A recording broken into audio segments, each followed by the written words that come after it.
behalf of the Benguet State University Administrative Council, we would like to extend our deepest gratitude to Congressman Eric Yap for securing funding for the completion of our College of Medicine building and the College of Nursing building.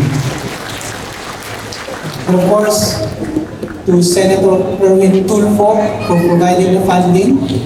So all in all, the Benguet State University received 250 million for the completion of this infrastructure project that will be implemented by the DPWH FAR at District Engineering.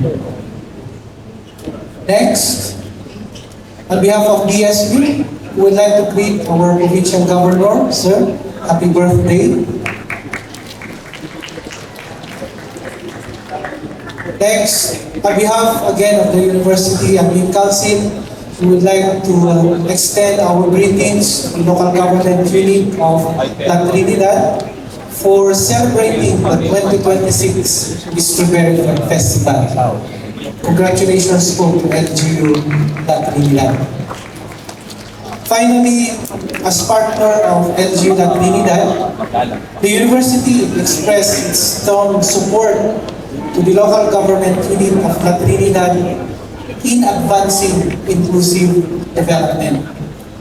Guided by the core function of the university, instruction, research, extension, and production, our academic units, the colleges need, our research and extension centers, research and development centers.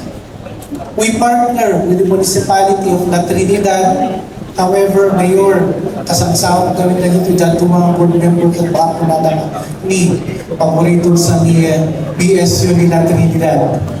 Our support is not only for La Trinidad, but for the province of Benguet.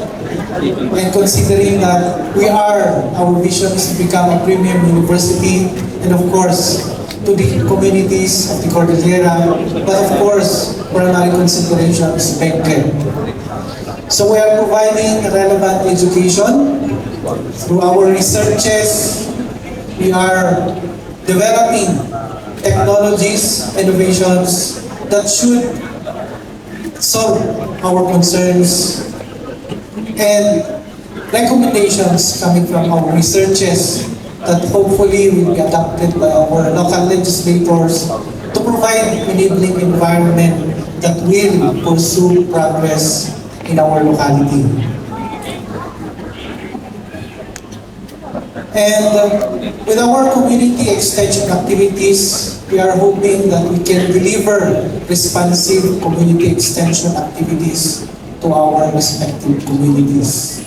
And of course, with our various research and extension centers, uplifting or developing more our local industries in the locality. We will continue, considering that time and circumstances are changing. Rest assured that the Benguet State University that from time to time, we will be aligning our agenda to the priorities of the local government unit. So with that, expect that from time to time, our researchers, extension workers, we will be coming to you. We will be asking what will be the possible engagement that we are trying to pursue. We also affirm our support in empowering our farmers, enhancing local capabilities. Kami na makapundo iti infrastructure project, our limitation is to share to you the technologies that we have developed, share to you the recommendations of our researches, and of course, to share to you the expertise of our faculty members and researchers. In the end, we are hoping that we are going to promote sustainability and resilience in the province and of course to the municipality of La Trinidad. We stand ready to work hand in hand with the LGU La Trinidad in the province, building a progressive, resilient, empowered La Trinidad and province of Benguet. So once again, congratulations to LGU La Trinidad Happy Strawberry Festival. Thank you so much.